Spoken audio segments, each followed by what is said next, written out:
আচ্ছা আমরা আসলে এমন এক সময় আজকে সন্ত্রাস বিরোধী ভাস্কর্যের পাদদেশে দাঁড়িয়ে কথা বলছি, যখন আমাদের অর্ধ শতাধিক ভাই আহত, ঢাকা মেডিকেলে আমাদের প্রায় 20 জন ভাই ভর্তি রয়েছে, 2 জন ভাই ঢাকা মেডিকেলে মৃত্যুর সাথে পাঞ্জা লড়ছে এবং আজকে দুপুরে তাদের একাধিক অপারেশন সম্পন্ন হয়েছে এবং আমাদের অন্যতম একজন সমন্বয়ক হযরত আব্দুল্লাহকে তার শারীরিক অবস্থার অবনতির জন্য ঢাকা মেডিকেল থেকে উন্নত চিকিৎসার জন্য সিএমএইচে নেওয়া হয়েছে। এখন আপনারা যদি একটু লক্ষ্য করেন যে আসলে এই পরিস্থিতি কিভাবে তৈরি হলো। আজকে বর্তমান বাংলাদেশের যে নবগঠিত অন্তর্বর্তীকালীন সরকার রয়েছে, সেই সরকার গঠনের 1 মাসও হয়নি। আমরা কখনোই বলবো না যে আপনি এই সরকারের সমালোচনা করবেন না, প্রশ্ন করবেন না, বরং আমরা আপনাদেরকে যৌক্তিক উপায়ে উৎসাহিত করি এবং আমরাও চাই এই সরকারের যে যৌক্তিক সমালোচনা করতে, প্রশ্ন করতে। কিন্তু 16 বছরের যে ফ্যাসিস্ট সরকার বাংলাদেশে একটি করাপ্টেড সিস্টেম তৈরি করে দিয়ে গিয়েছে, সেই সিস্টেমের বিরুদ্ধে যখন নতুন আরেকটি সরকার আসে, ওই সিস্টেমকে বুঝার জন্য তো ওই সরকারের ন্যূনতম কয়েক মাস সময় প্রয়োজন হয়। পাশাপাশি এই যে ফ্যাসিস্ট সরকার 16 বছরে আমলাতন্ত্র থেকে শুরু করে বাংলাদেশের প্রত্যেকটি সেক্টরে তার প্রশাসনকারী ও মদতপুষ্ট যাদেরকে বসিয়েছে, এখন তো তাদেরকে সমূলে উৎপাটন করা যায় না। এমন একটি জায়গায় দাঁড়িয়ে সরকারের সবার প্রয়োজন এই সার্বিক অবস্থাটি বোঝা, যারা ওই ফ্যাসিস্ট সরকারের মদতপুষ্ট দুর্নীতিবাজ হয়েছে তাদেরকে ওই সিস্টেম থেকে উৎপাটন করা এবং তারপরে সিস্টেমটি নতুন করে রিফরমেশনের দিকে যাওয়া। সেই জায়গাটিতে আমরা গতকালকে লক্ষ্য করেছি আনসার বাহিনীর নাম করে কিছু সন্ত্রাসী সদস্য, আমরা বিশ্বাস করি ওখানে যারা ছিল তারা আনসার বাহিনীর সদস্য নয়, তারা হচ্ছে আনসার লীগের সদস্য, যারা তাদের সময় জনগণকে সেবা দিয়ে ওই লীগকে সেবা দিয়ে এসেছে, যারা যোগ্যতার ভিত্তিতে সে স্থানটিতে না এসে লীগের তোষামত করে পাঁচেতে ওইখানে এসেছিল।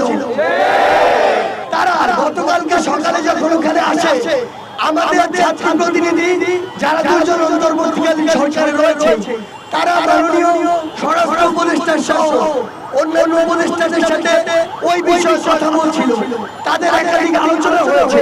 এরপরে আমি এবং হযরত আব্দুল্লাহ আমাদের স্বাস্থ্য এবং আমাদের যারা আহত ও শহীদ ভাইরা রয়েছেন তাদের বিষয়ে কথা বলতে মাননীয় স্বাস্থ্য উপদেষ্টার কাছে যাই এবং আমরা যখন বাইরে ওই কিছু আনসার সদস্যদেরকে দেখি, আমরা তখন তাদের বিষয়ে কথা বলতে মাননীয় স্বরাষ্ট্র উপদেষ্টার কাছে যাই। অর্থাৎ ছাত্র জনতা যে কোনো সময় বাংলাদেশের নাগরিকের যে কোনো দাবির জন্য সেটি শুনতে প্রস্তুত এবং সেটি আলোচনা করতে প্রস্তুত।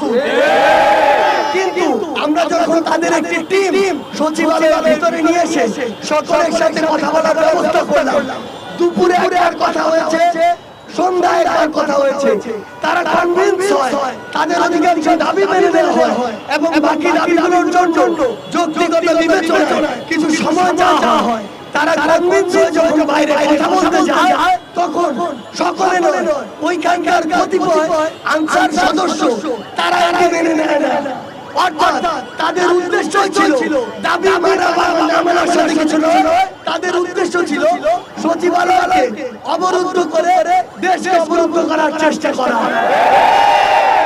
সেই জায়গা থেকে আপনারা ইতিমধ্যে জেনেছেন যে ওইখানে আনসার লীগের যারা নেতৃত্ব দিয়েছে তাদের মধ্যে প্রধান যিনি ছিলেন তিনি এর পূর্বে স্বেচ্ছাসেবক লীগের একজন নেতা ছিলেন এবং সেই স্বেচ্ছাসেবক লীগের নেতা সহ অসংখ্য 5 পেটুয়া বাহিনী আনসারের নাম করে গতকালকে আমার বিশ্ববিদ্যালয় সহ ঢাকার অসংখ্য ছাত্র ভাইদের উপরে অতর্কিত রক্তাক্ত হামলা চালায়।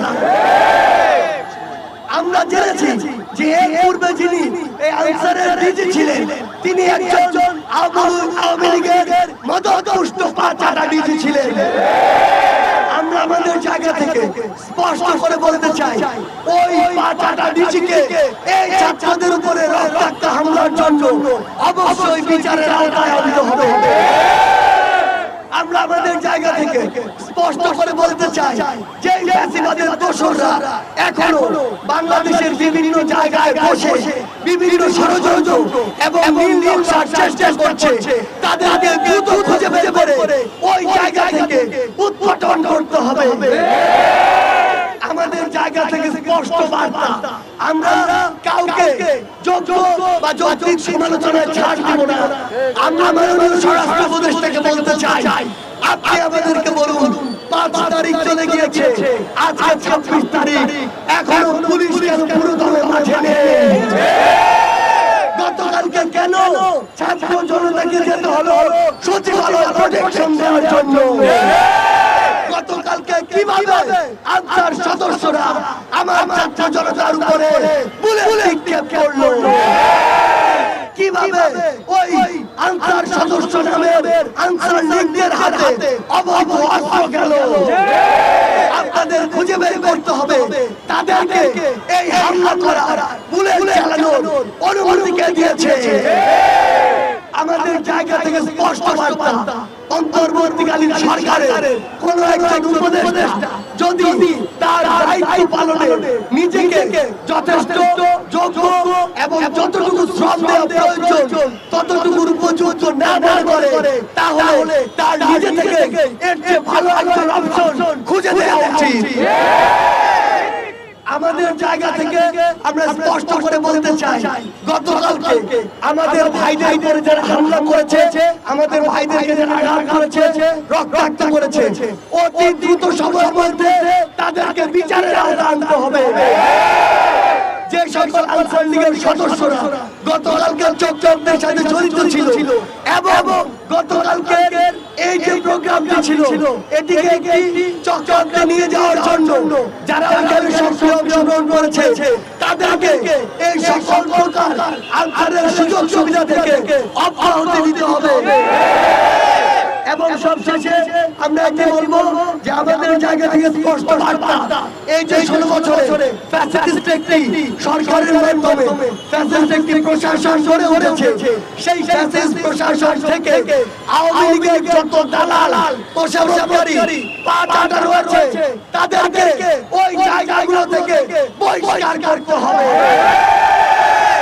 পরিশেষে আমার ছাত্র জনতা ভাই ভাইদের উদ্দেশ্যে একটি কথাই বলবো, যদি যে কোনো সংকট তৈরি হয়, ওই ষড়যন্ত্রকারী ওই শত্রুরা যদি কোনো ষড়যন্ত্রের নীল নকশা করে কিংবা আমরা যদি এর মধ্যে কোনোভাবে আপত্তিত হই, গতকালকে যেভাবে আপনারা সমুদ্রের ঢেউয়ের মতো গিয়ে সকল চক্রান্তকে নস্যাৎ করেছেন, আগামীতেও 5 মিনিটের অ্যানাউন্সমেন্টে এমন করে সকল নীল নকশাকে আপনারা ধুলো শেষ করে আজকের মতো আমাদের এই বিক্ষোভ সমাবেশ আমরা এখানে শেষ করছি। বৈষম্য বিরোধী ছাত্র আন্দোলনের পক্ষ থেকে সকলকে আবারও সংগ্রামী শুভেচ্ছা। ইনকিলাব জিন্দাবাদ।